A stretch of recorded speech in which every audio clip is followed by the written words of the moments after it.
aspirants, welcome to the Hindu Comprehensive Editorial Analysis by IAS Baigar. In the analysis, editorial page important articles UPSC perspective. There are only limited articles today, so without any further delay, let's get into the analysis. The first article to be discussed titled COVID Shield.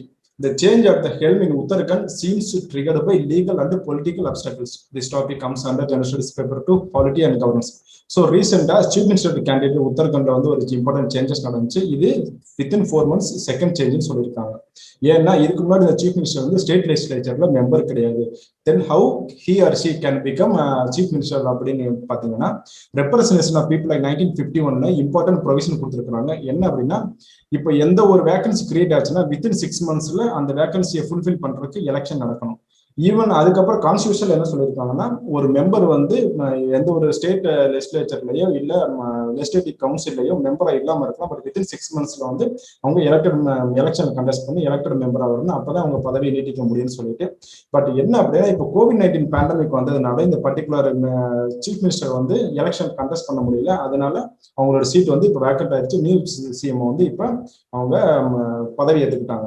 So represent of people act 1951 இன்னொரு important mandate என்ன கொடுக்குது அப்படின்னா இப்ப அந்த vacancy create ஆச்சுன்னா within 6 monthsல வந்து கண்டிப்பா எலெக்ஷன் நடத்தி ஆகும். பட் அந்த கேப் வந்து லெஸ் தென் 1 year இருந்தா எலெக்ஷன் தேவையில்லை அப்படின்னு சொல்லியிருக்காங்க. 1 year மோர் தேன் 1 year இருந்தா மட்டும் தான் எலெக்ஷன் கண்டஸ்ட் பண்ண சொல்லியிருக்காங்க. நெக்ஸ்ட் இம்பார்ட்டன்ட் கண்டிஷன் என்ன சொல்லியிருக்காங்க அப்படின்னா எலெக்ஷன் கமிஷனோ இல்ல சென்ட்ரல் கவர்மெண்ட்டோ அந்த வந்து சர்டிஃபை பண்ணணும். இப்போதைக்கு இந்த பர்டிகுலர் ஸ்டேட்ல வந்து எலெக்ஷன் நடத்தணும், பைபோல் எலெக்ஷன் நடத்தணும்னு சொல்லிட்டு அவங்க சர்டிஃபை பண்ணணும். அப்படி சர்டிஃபை பண்ணலைன்னா எலெக்ஷன் நடத்த முடியாது அப்படின்னு சொல்லிட்டு. But at the same time அந்த ஆக்ட் வந்து பைபோல வந்து எப்போதுமே அது என்ன பண்ண கிடையாது, பார் பண்ண கிடையாது. இதனால என்ன இருக்குன்னா இது வந்து ஒரு ஆப்ஷனலா தான் மாறி இருக்குன்னு சொல்லியிருக்காங்க.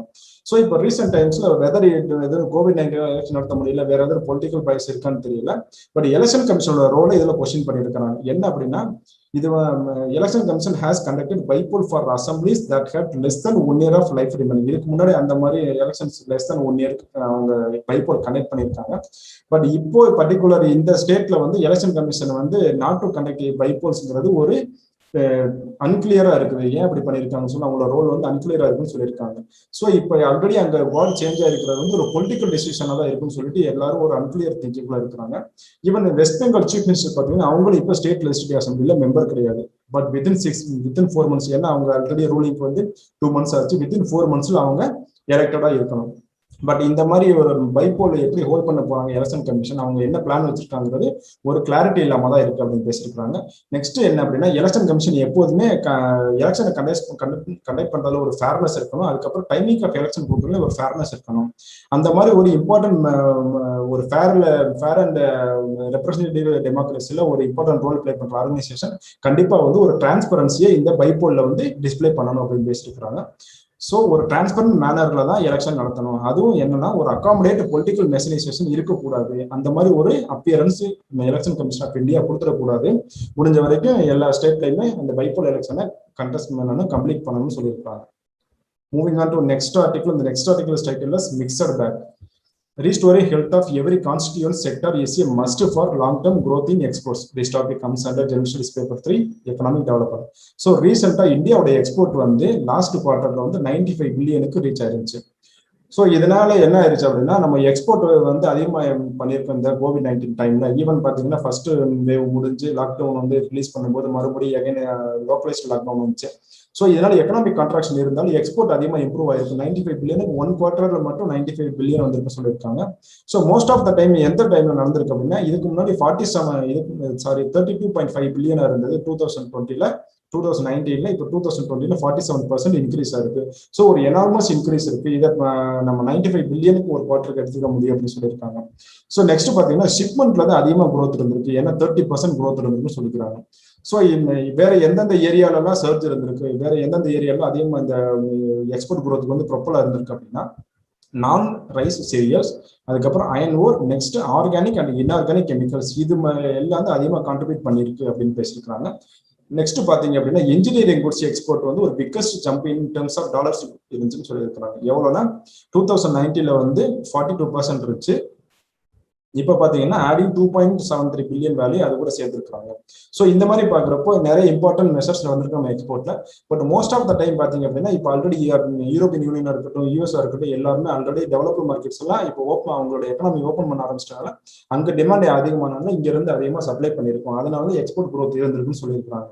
ஸோ இப்போ ரீசெண்டாக காமர்ஸ் அண்ட் இண்டஸ்ட்ரி மினிஸ்டர் வந்து என்ன சொல்லியிருந்தாங்க அப்படின்னா, இந்த இயரோட பிசிக்கல் இயர் எண்டில் வந்து இந்தியா வந்து 400 பில்லியன் மார்க் வந்து அச்சீவ் பண்ணி எக்ஸ்போர்ட்ல அப்படின்னு சொல்லிட்டு ஒரு இம்பார்ட்டன்ட் ஒரு அவுட்கம் கொடுத்துருந்தாங்க. பட் இது எல்லாமே ட்ரேட் டேட்டாவை நம்ம வச்சு பார்க்கும்போது இது வந்து அப்படியே ஒரு நெகட்டிவ் சைடு காட்டுற மாதிரி, ஒரு மிரர் இமேஜ் காட்டுற மாதிரி இருக்கு அப்படின்னு பேசிருக்கலாம். பட் அதே இது ஆப்போசிட் சைட்ல காட்டுது அப்படின்னு பேசிருக்காங்க. என்ன அப்படின்னா, இந்த ஜாப்ஸ் ஜென்ரேட்டிங் எக்ஸ்போர்ட் செக்டர் பார்த்தீங்கன்னா அது readymade garments, leathers and leather products இருக்கட்டும், டீயா இருக்கட்டும், இது எல்லாமே பார்த்தீங்கன்னா ஒரு டிக்ளைன் வந்து எப்படி வந்து ஒரு டபுள் டிஜிட்டா தான் இருந்திருக்கு அப்படின்னு பேசிக்கிறாங்க. அப்புறம் எப்படி இந்த எக்ஸ்போர்ட் growth நடந்துச்சுன்னு சொல்லியிருக்காங்க அப்படின்னா, இப்போ மோஸ்ட்லி பார்த்தீங்கன்னா சைனால வந்து கிரைன்ஸ் அண்ட் ரா மெட்டீரியல்ஸ்க்கு அதிகமாக டிமாண்ட் இருந்துச்சு, அங்கே நம்ம எக்ஸ்போர்ட் பண்ணோம். அதுக்கப்புறம் நிறைய மேஜர் எக்கனாமிஸ் எல்லாருமே ரொம்ப ஆக்சிலேட்டட் ரீஓப்பனிங் பண்றாங்க. அதனால கமாடிட்டி பிரைஸ் இன்க்ரீஸ் ஆகுது, நம்ம ரன்வே ரேலி கொடுத்தோம், அதனாலதான் எக்ஸ்போர்ட் growth வந்திருக்கு. பட் இது வந்து ஜாப் ஜென்ரேட்டிங் எக்ஸ்போர்ட் செக்டர்ல எந்த ஒரு இதுவும் கொண்டு வரல, எல்லாமே டிக்ளைனா தான் இருக்கு அப்படின்னு பேசிருக்காங்க. ஃபார் எக்ஸாம்பிள் டீ இண்டஸ்ட்ரி பாத்தீங்க அப்படின்னா அது வந்து ஒரு லாங் டர்ம் ட்ரவுட் அண்ட்ல இருக்குன்னு சொல்லியிருக்காங்க. என்ன with respect to inadequate product variety, lack of marketing savvy, அதுக்கப்புறம் காம்படிஷன் ஃப்ரம் ரைவல்ஸ். நமக்கு யார் யாரெல்லாம் இந்த டீ செக்டர்ல காம்படிஷன் கொடுக்குறாங்கன்னா ஸ்ரீலங்கா அண்ட் கென்யா. நெக்ஸ்ட் பாத்தீங்கன்னா லெதர் குட் செக்மெண்ட்ஸ், அதுவும் ஆல்ரெடி ஒரு ஷார்ட் சைடட் பாலிசி மெஷர்ல தான் இருக்கு. எந்த மாதிரியான ஒரு பாலிசி மெஷர் அப்படின்னு பார்த்தோம்னா, WTO mandated withdrawal of export incentives pandemic induced slowdowns in orders. Segments that provide large scale employment, recent imposition of and import duty on a key raw material has thrown sectors very viability into question. So already இந்த job centering செக்டர்ல வந்து double digit decline இருக்கு. But at same time இப்போ Indian government பார்த்தீங்கன்னா remission of duties and taxes on export products scheme, அந்த ஸ்கீமுக்கு கீழே நிறைய இம்பார்ட்டன்ட் ரேட்ஸை வந்து நோட்டிஃபை பண்ணுவாங்க. அதுதான் இந்த எக்ஸ்போர்ட்டுக்கு அப்ளிகபிள் ஆகும். பட் அந்த மாதிரி கவர்மெண்ட்டும் அதோட ஃபீட்டை வந்து ட்ராக் பண்றதுனால இந்த செக்டார்ஸோட எக்ஸ்போர்ட் பொட்டன்ஷியல் இருக்கிற செக்டார்ஸோட வயபிலிட்டி வந்து ஒரு கொஸ்டினபிளா மாறி இருக்கு அப்படின்னு பேசிருக்காங்க. ஸோ பாலிசி மேக்கர் எந்த மாதிரியான ஒரு மெஷர்ஸ் எடுக்கணும், they should look beyond headline numbers and expedite the action to restore the health of every concerned sector. So இந்த மாதிரி எம்ப்ளாய்மெண்ட் ஜெனரேட் செக்டரை அதிகமாக ஃபோக்கஸ் கொடுக்கணும், அதுவும் ஒரு important constituent sector with respect to export அப்படின்னு சொல்லியிருக்காங்க. So if economical endearing long term growth in export is to be ensured. So long term growth இருக்கணும் எக்கனாமியை பொறுத்த வரைக்கும், அதுவும் எக்ஸ்போர்ட்ல அதிகமாக லாங் டர்ம் growth இருக்கணும் அப்படின்னு நினைச்சா ஃபர்ஸ்ட் வந்து பாலிசி மேக்கர்ஸ் வந்து இந்த ஹெட்லைன் நம்பர்ஸ் மட்டும் இல்லாமல் அதர் கான்ஸ்டியூண்ட் செக்டர்ஸையும் எக்ஸ்பிளிட் ஆக்ஷன்ல வந்து ரீஸ்டோர் பண்ணணும், அதோட ஹெல்த் ரீஸ்டோர் பண்ணணும். அப்படி இருந்தால் தான் நம்ம இந்த எக்ஸ்போர்ட் பொட்டன்ஷியலை நம்ம அச்சீவ் பண்ண முடியும், அதை ரீட்டைன் பண்ண முடியும் அப்படின்னு சொல்லியிருக்காங்க. The next article to be discussed titled "The problem now with the military synergy plan."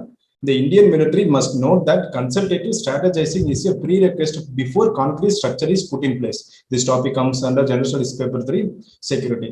So recently, Prime Minister of India வந்து ஒரு இம்பார்ட்டன்ட் டைரக்ஷன் கொடுத்துருந்தாங்க. யாருக்குன்னா சீஃப் ஆஃப் டிஃபென்ஸ் ஸ்டாஃப். என்னன்னா ஃபர்ஸ்ட் வந்து ஒரு செக்யூரிட்டி ஆர்கிடெக்சர் பில்ட் பண்ணணும், அதுக்கு ஒரு ஸ்ட்ராட்டஜி ப்ரிப்பேர் பண்ண சொல்லியிருந்தாங்க.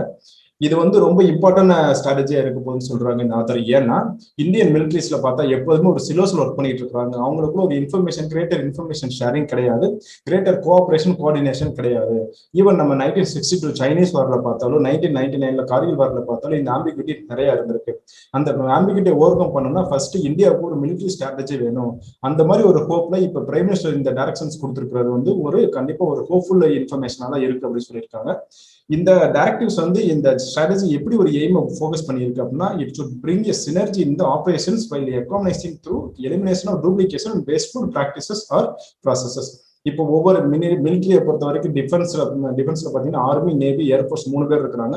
அவங்க தனித்தனியாக ஒர்க் பண்ணும்போது ஒர்க் டூப்ளிகேஷன் நடக்கிறதுக்கு வாய்ப்பு இருக்கு. But at the same time இந்த ரிசோர்ஸஸ் அதிகமாக வேஸ்ட் ஆக வாய்ப்பு இருக்கு. ஸோ இது எல்லாத்தையும் ஒன்னா சினர்ஜைஸ் பண்ணி நம்ம கம்பைன்டு ஒரு தேட்டர் கமாண்ட் கொண்டு வந்துட்டோம் அப்படின்னா இது எல்லாத்தையும் நம்ம அவாய்ட் பண்ண முடியும். ஸோ நமக்கு வந்து கண்டிஜென்சிஸ் ஈஸியாக அவாய்ட் பண்ண முடியும். But at the same time இதை வந்து எக்கனாமிக்கலாவும் நம்ம ஆப்டிமல் ரிசோர்ஸ் யூட்டிலைசேஷன் கொண்டு வர முடியும் அப்படின்னு பேசியிருக்காங்க.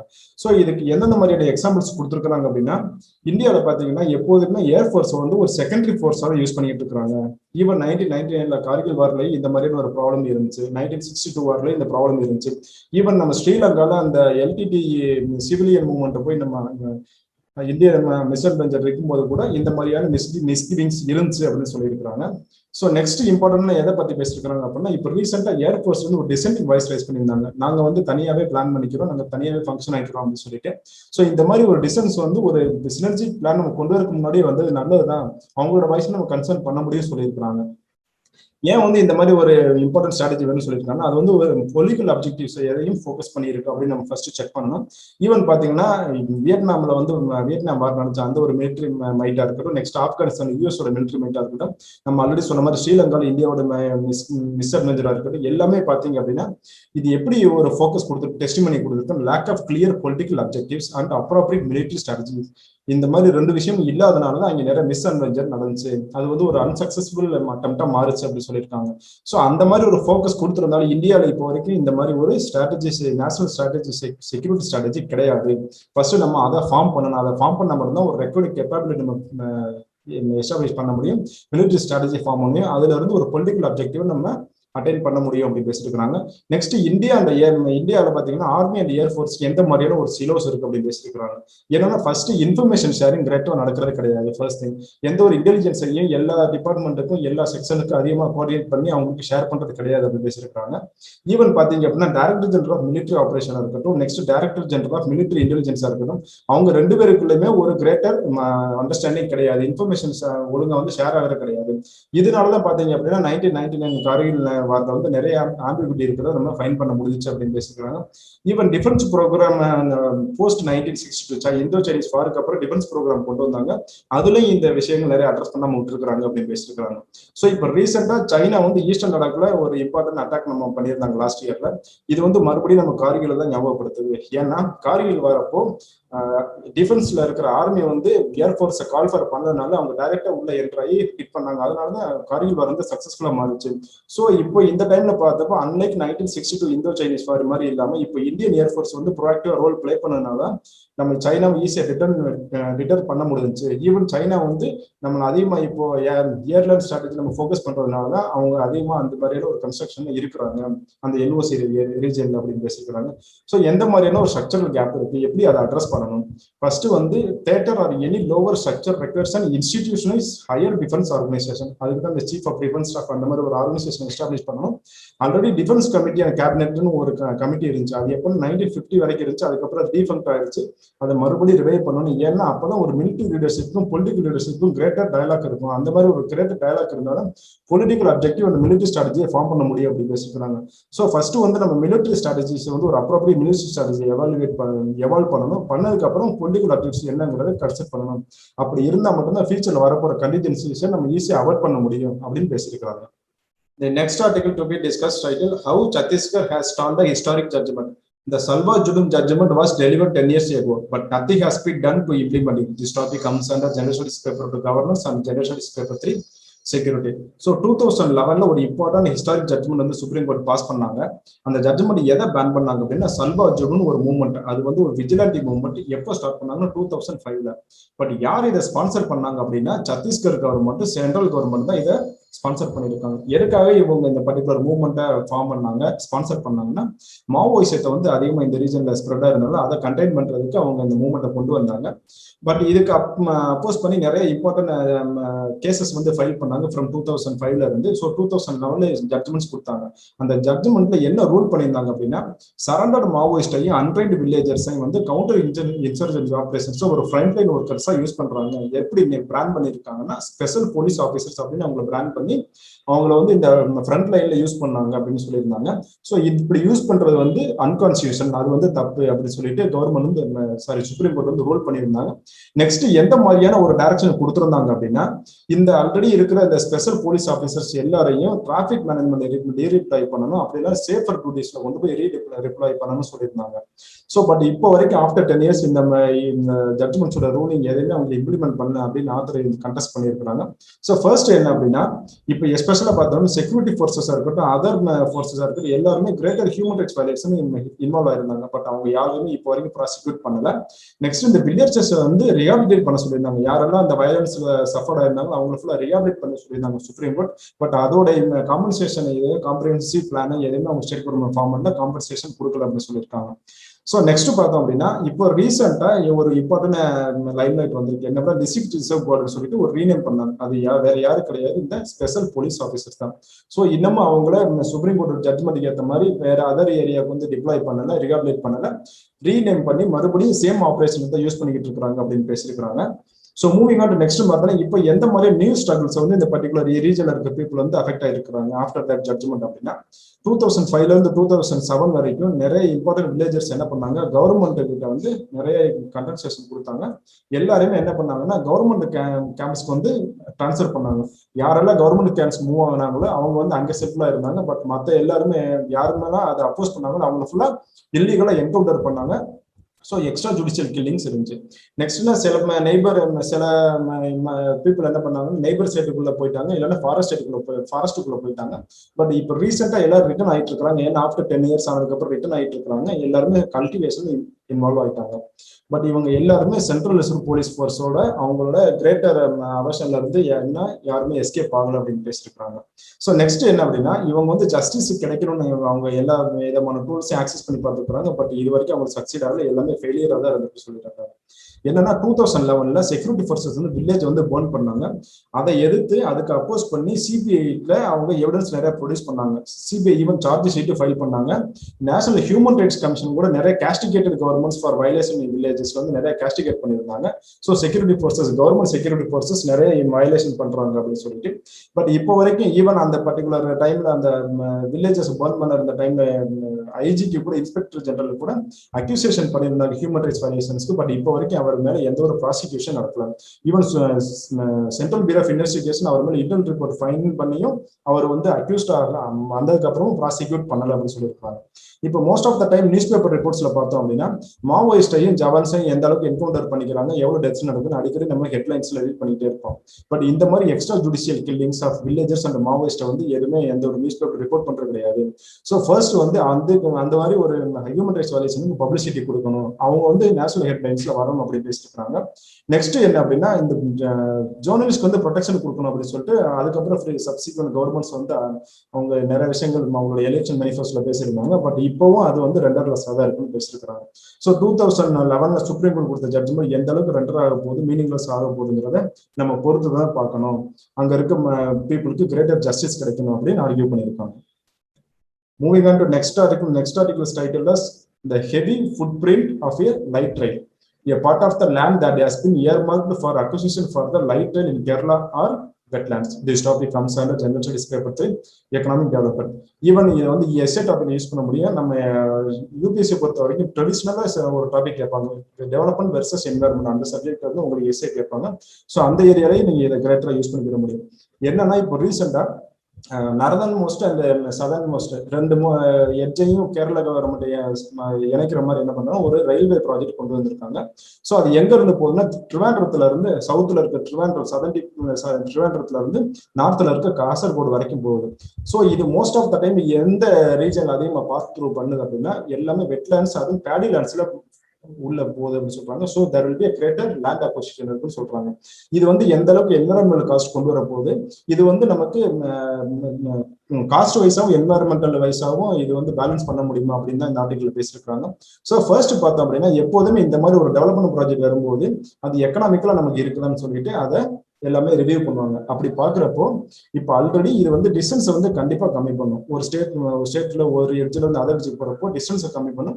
But at the same time இதோட என்விரான்மெண்ட் காஸ்ட்டை கால்குலேட் பண்றப்போ இது வந்து ரொம்ப தேவையில்லாத ப்ராஜெக்ட் அந்த மாதிரி சொல்றாங்க. மோரோவர் பாத்தீங்கன்னா கேரளாவை பொறுத்த வரைக்கும் அது ஒரு ஜாகிரபி பார்த்தீங்கன்னா இந்த ப்ராஜெக்ட் வந்து ஒரு பெரிய லெவல்ல ஸ்ப்ரெட் ஆயிருக்கு. ஈவன் ஜாகிரபி பாத்தீங்கன்னா ரொம்ப அன்டுலேட்டிங்கா இருக்கும். அதை இன்ஸ்டால் பண்றதுக்கு நிறைய என்விரான்மெண்டல் இம்பாக்ட் இருக்கும் அப்படின்னு பேசியிருக்காங்க.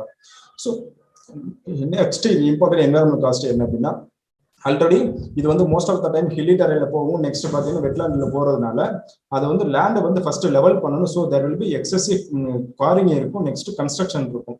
இந்த மாதிரி விஷயங்கள் இருக்கிறதுனால நிறைய டார்வன்ஷியல் ட்ரெயினோட இம்பாக்ட் அதிகமா இருக்கு. இப்போ ஈவன் கேரளால ரீசெண்டா வந்து இப்போ 2018-19 வந்து ஃபிளட்டே அதுக்கு ஒரு எக்ஸாம்பிளா சொல்றாங்க. டெவாஸ்டேட்டிங் லேண்ட்ஸ்லைட் இருந்துச்சு, அந்த லேண்ட்ஸ்லைட்னால தான் ஃபிளட் வந்துச்சு அப்படின்னு சொல்லிட்டு. நெக்ஸ்ட் நேச்சுரல் கேபிட்டல்லாம் என்ன சொல்றாங்கன்னா எர்த் சர்ஃபேஸ்ல இருக்க விஷயத்தை பத்தி மட்டும் கிடையாது, ஈகோ சிஸ்டம் அஸ் ஹோல் எடுக்கிறப்ப தான் நம்ம நேச்சுரல் கேபிட்டல் கேபிட்டலை வந்து பேச முடியும். அந்த மாதிரி பார்க்குறப்போ நேச்சுரல் கேபிட்டலோட பேலன்ஸும் இது வயலேட் பண்ணுது அப்படின்னு பேசியிருக்காங்க. மோஸ்ட் ஆஃப் டைம் பார்த்தீங்கன்னா இது வந்து அதிகமாக எல்லாம் பேடி ஃபீல்டில் மூவ் ஆகுறதுனால மலையாளிஸுக்கு வந்து பேடி தான் ரொம்ப இம்பார்ட்டன்ட் லைவ்லிஹுட்டா இருக்கு. பேடி ஃபீல்டிங் தான் ரொம்ப இம்பார்ட்டன்ட் லைவ்லிஹுட்டா இருக்கு. அதுக்கப்புறம் ஃபுட் செக்யூரிட்டி அதுதான் கொடுக்குது. அப்படி இருக்கிறப்ப இப்போ ஆல்ரெடி நம்ம எக்கனாமிக் ஃபேக்டர்ஸை வச்சு பார்க்குறப்போ இந்த production Bedi production last decades வந்து டிக்ளைன் ஆகிட்டு சொல்லியிருக்கிறாங்க. நெக்ஸ்ட் வாட்டர் சப்ளை வந்து ரொம்ப இன்னடிகேட் சப்ளைல இருக்குன்னு சொல்லியிருக்காங்க. ஸோ ஆல்ரெடி இவங்க லைவ்லிஹுட் வந்து டிஸ்ட்ரெஸ்ல இருக்கு, பேடி ஃபார்மிங் வந்து டிஸ்ட்ரெஸ்ல இருக்கிறப்போ இந்த மாதிரி ஒரு ப்ராஜெக்ட் கொண்டு வரப்போ இது வந்து ஒரு டபுள் டேமியா தான் இருக்கும், ஃபுட் செக்யூரிட்டியை த்ரெட்டன் பண்ணும் அப்படின்னு சொல்லியிருக்காங்க. ஸோ அப்போ வேற எந்த மாதிரி ஒரு டெவலப்மெண்ட் கொண்டு வரலாம் அப்படின்னா, இப்போ கேரளால பாத்தீங்க அப்படின்னா நிறைய இன்டர்நேஷன்ஸ் இருக்கும், வெஸ்ட் கோஸ்டோட இன்டர்நேஷன். ஸோ வாட்டர் வேஸை வந்து அதிகமாக டெவலப் பண்ண முடியும். ஈவன் பாத்தீங்கன்னா most of the time most of the சிட்டிஸ்ல வந்து ஏர்போர்ட் இருக்கு, எங்கெல்லாம் அர்பன் கொலாபரேஷன் இருக்கும் அங்கே ஃபுல்லா இன்டர்நேஷனல் ஏர்போர்ட் இருக்கு. அதை எல்லாத்தையும் நம்ம கிரேட்டரா டெவலப் பண்ண முடியும். நெக்ஸ்ட் ஆல்ரெடி இருக்கிற ரயில்வே லைனை எக்ஸ்பேண்ட் பண்ணணும், அது இருந்தாலே போதும் அப்படின்னு வச்சிருக்காங்க. ஸோ நெக்ஸ்ட் என்னன்னா ஒரு ஆல்ரெடி ரோடு வேஸ் அதிகம் நல்லா டெவலப் ஆயிருக்கிறதுனால அந்த ஹையர் டென்சிட்டியில இருக்கு, அதை நம்ம என்ன எக்ஸ்ட்ராவேட் பண்ணலாம் அப்படின்னு சொல்லியிருக்காங்க. ஸோ நெக்ஸ்ட் வந்து இன்லேண்ட் வாட்டர் வேஸையும் நம்ம கிரேட்டரா ஃபோக்கஸ் பண்ண முடியும். அப்படி இருந்துச்சுனாக்க நம்ம ஈவன் ட்ரிவாண்டத்துல இருந்து காசர்கோடு வரையும் கனெக்ட் பண்ண முடியும். அப்படி இருந்தா மட்டும்தான் அந்த லேண்ட் அன்டச்சடா இருக்கும். இல்லைனாக்க என்வரன்மெண்ட் காஸ்ட் ரொம்ப அதிகமா இருக்கும். ஃபுட் செக்யூரிட்டி தான் இந்த மாதிரியான இம்பார்ட்டன்ட் ப்ராஜெக்ட்ஸ் வந்து த்ரெட்டன் பண்ணும் அப்படின்னு சொல்லியிருக்காங்க. These are for today's discussion. Please go through the highlighted newspaper. It will be helpful in your upcoming examinations. Stay safe, stay motivated. Thank you.